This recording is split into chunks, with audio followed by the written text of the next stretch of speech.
تاکہ تمہارے سامنے صرف 2 راستے رہ جائیں، فتح یا شہادت۔ تمام سپاہیوں نے اپنے سپہ سالار کے حکم پر عمل کرتے ہوئے تمام کشتیاں جلا دیں۔ اب ان کے دلوں میں خوف کی جگہ یقین نے لے لی۔ واپسی کا کوئی راستہ نہ رہا سوائے آگے بڑھنے کے۔ طارق بن زیاد نے پھر اپنے مجاہدوں سے کہا، اے میرے مجاہدوں، تمہارے پیچھے سمندر کی گہرائیاں ہیں اور سامنے دشمن کا لشکر۔ اب بچنے یا پلٹنے کا کوئی راستہ باقی نہیں رہا۔ ہم نے واپسی کے تمام دروازے بند کر دیے ہیں۔ اب ہمارے سامنے صرف 2 راستے ہیں، یا تو ہم فاتح ہوں گے یا شہید۔ دشمن کی تعداد ہم سے زیادہ ہے، لیکن ہمارا ایمان ان سے کہیں زیادہ مضبوط ہے۔ یاد رکھو، کامیابی لشکر کی تعداد سے نہیں بلکہ یقین، عزم اور ایمان سے ملتی ہے۔ اپنے سپہ سالار کے یہ الفاظ سن کر پورے لشکر میں ایک نیا جوش اور ولولہ پیدا ہو گیا۔ ہر سپاہی کے دل میں جذبہ جہاد بڑک اٹھا اور فضا میں نعرہ تکبیر گونجنے لگا۔ کچھ دیر کے بعد طارق بن زیاد اپنے ساتھیوں کے ساتھ ارد گرد کے ماحول کا جائزہ لینے لگا۔ اچانک ایک اجنبی شخص نمودار ہوا۔ اس کے چہرے پر پریشانی کے آثار نمایاں تھے۔ طارق نے اپنے ساتھی مغیث کی طرف دیکھ کر کہا، مغیث، یہ شخص عیسائی لگتا ہے، جا کر معلوم کرو کہ یہ یہاں کیوں آیا ہے۔ مغیث فوراً اس کے پاس گیا، چند لمحے اس کے ساتھ گفتگو کی، پھر اسے طارق بن زیاد کے سامنے لے آیا۔ طارق بن زیاد نے سوالیہ نظروں سے اس کی طرف دیکھا تو اس شخص نے کہا، اے سپہ سالار، اگر آپ میری مدد کریں تو یہ آپ کا میرے پہ بہت بڑا احسان ہوگا۔ طارق بن زیاد نے پوچھا، کیا معاملہ ہے؟ کھل کر بتاؤ۔ وہ شخص بولا، میں ایک عیسائی ہوں، میرا نام امامن ہے۔ ظالم بادشاہ روڈرک کے سپاہیوں نے میری ساری دولت چھین لی ہے اور میری اکلوتی بیٹی کو اغوا کر لیا ہے۔ یہ کہتے ہوئے اس کی آواز بھر آئی اور آنسو اس کے رخساروں پر بہنے لگے۔ طارق بن زیاد نے اس کے کندھوں پر ہاتھ رکھا اور کہا، غم نہ کرو، ہم تمہاری بیٹی کو ان ظالموں کے چنگل سے ضرور آزاد کرائیں گے۔ امامن نے کہا، ہمارا بادشاہ روڈرک حد سے زیادہ ظالم اور خود غرض ہے۔ لوگ اس کے ظلم و ستم سے تنگ آ چکے ہیں۔ وہ نوجوان لڑکیوں کو اغوا کرواتا ہے اور عوام کے مال و دولت پر زبردستی قبضہ کر لیتا ہے۔ پھر اس نے کہا، میں نے خواب میں ایک بزرگ کو دیکھا تھا جنہوں نے مجھے کہا تھا کہ پریشان نہ ہو، تمہاری بیٹی کو نجات دلانے والے اس ملک میں پہنچ چکے ہیں۔ تمہیں وہ اسپین کے ساحل پر ملیں گے اور وہ مسلمان ہوں گے۔ اسی امید پر میں آپ کے پاس آیا ہوں۔ طارق بن زیاد نے امامن کی طرف متوجہ ہو کر کہا، کیا تمہیں معلوم ہے کہ تمہاری بیٹی کو عیسائی کہاں لے کر گئے ہیں؟ امامن نے کہا، میں نے ایک عیسائی سے پوچھا تھا اور اس نے بتایا کہ میری بیٹی کو بادشاہ روڈرک کے سپہ سالار تدمیر کے پاس لے جایا جا رہا ہے۔ طارق بن زیاد نے پوچھا، کیا تمہیں علم ہے کہ تدمیر اس وقت کہاں ہوگا؟ امامن نے کہا، وہ یہاں سے چند میل کے فاصلے پر اپنے لشکر کے ساتھ خیمہ زن ہے۔ یہ سن کر طارق بن زیاد نے اپنے سپاہیوں کی طرف دیکھا اور کہا، آج رات ہم یہیں قیام کریں گے اور صبح فجر کی نماز کے بعد تدمیر کے لشکر پر حملہ کریں گے۔ انشاءاللہ ہم اس مظلوم باپ کو اس کی بیٹی کے ساتھ ضرور ملوائیں گے۔ سپاہیوں نے اپنے سپہ سالار کے فیصلے پر لبیک کہا۔ رات بھر اسلامی لشکر نے ساحل پر قیام کیا۔ رات کے آخری پہر میں انہوں نے تہجد کی نماز ادا کی اور پھر صبح ہوئی تو فجر کی نماز کے بعد پورا لشکر ہاتھ اٹھا کر اللہ تعالیٰ سے فتح کی دعا کرنے لگا۔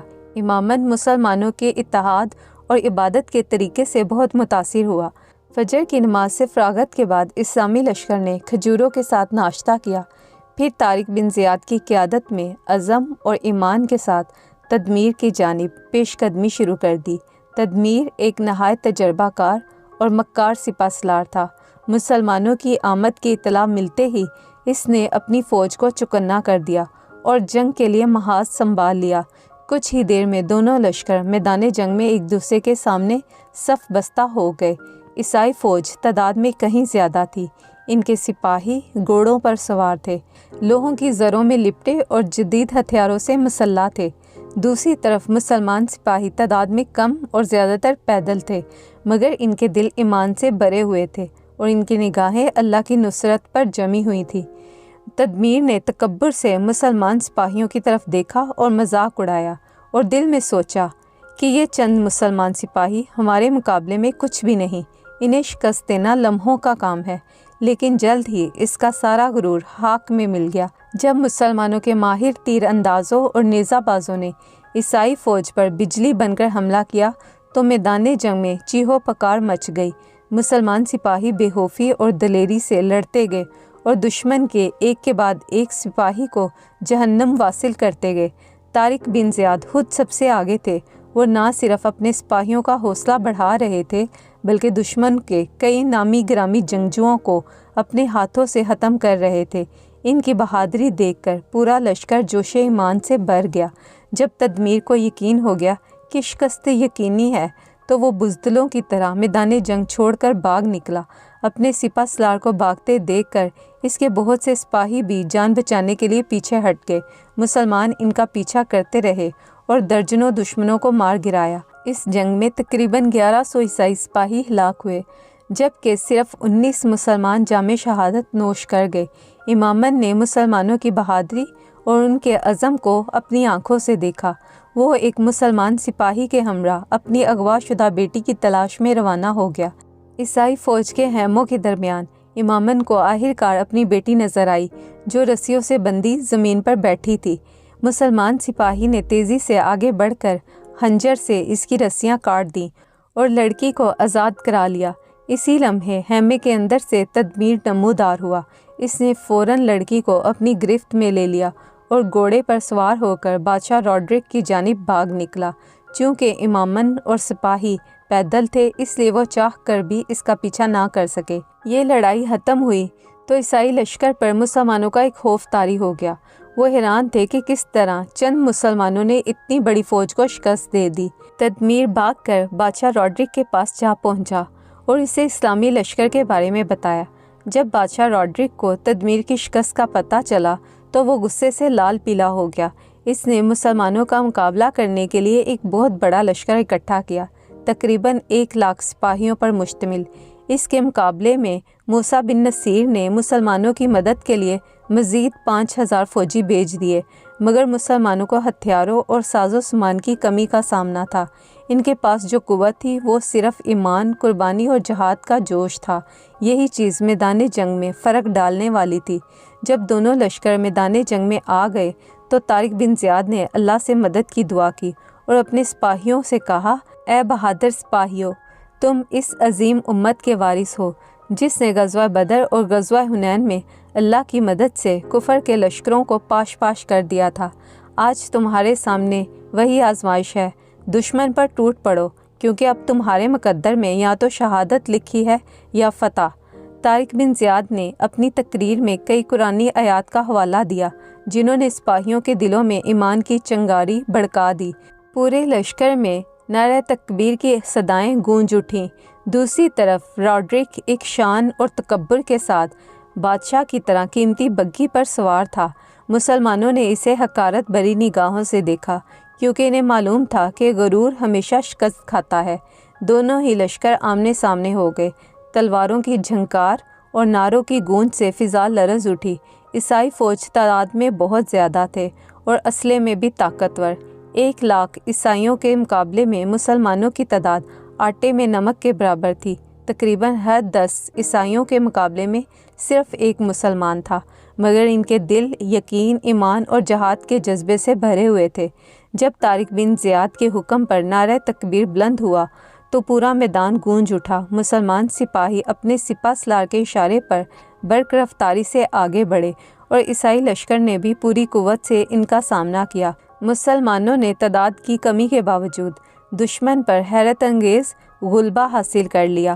وہ بے خوف ہو کر لڑ رہے تھے۔ ایسے لگ رہا تھا جیسے فرشتے آسمان سے اتر کر ان کی صفوں میں شامل ہو گئے ہوں۔ شام تک میدان جنگ کا نقشہ مکمل طور پر بدل چکا تھا۔ وہ لشکر جو صبح تک اپنے غرور میں مست تھا، شام ڈھلتے ہی پسپا ہو چکا تھا۔ مسلمانوں نے بدر کے میدان کی طرح دشمن کو عبرتناک شکست دی اور ایمان اور استقلال کی نئی داستان رقم کی۔ جب بادشاہ روڈرک کو اپنی شکست یقینی نظر آئی تو وہ میدان جنگ سے بزدلوں کی طرح فرار ہو گیا۔ یوں طارق بن زیاد نے کفار کے خلاف ایک عظیم فتح حاصل کی، وہ فتح جس نے تاریخ کا رخ بدل ڈالا۔ جنگ کے بعد طارق بن زیاد نے اغوا شدہ لڑکیوں کو آزاد کروایا اور روڈرک کے قبضے سے لوٹا ہوا مال بھی واپس حاصل کیا۔ اس عظیم کامیابی کی خبر پورے یورپ اور افریقہ میں پھیل گئی اور ہر طرف مسلمانوں کی بہادری، ایمان اور عدل کی دھوم مچ گئی۔ اب پورا اندلس مسلمانوں کے قدموں کے تلے تھا۔ فتح کے بعد طارق بن زیاد نے اہل اسپین سے خطاب کرتے ہوئے کہا، ہم تمہارے دشمن نہیں بلکہ انصاف قائم کرنے والے ہیں۔ جو اسلام قبول کرے گا وہ ہمارا بھائی ہے، اور جو اپنے دین پر قائم رہے وہ بھی ہماری امان میں ہے۔ یہ الفاظ سن کر لوگ حیرت زدہ ہو گئے۔ انہوں نے ایسا فاتح کبھی نہیں دیکھا تھا جو تلوار کے ساتھ رحم اور عدل بھی لایا ہو۔ یوں مسلمانوں نے اندلس میں علم، انصاف اور روشنی کا وہ چراغ جلایا جو اگلے 800 سال تک روشن رہا، اور یہ سب ممکن ہوا طارق بن زیاد کی قیادت، ایمان اور بہادری کی بدولت۔ طارق بن زیاد نے نہ صرف اندلس کو فتح کیا بلکہ انسانیت کے دل بھی جیت لیے۔ دوستو، یہ تھا طارق بن زیاد کا واقعہ۔ اگر آپ کو یہ واقعہ پسند آیا ہے تو میرے چینل کو سبسکرائب کریں، ویڈیو کو لائک اور شیئر کریں۔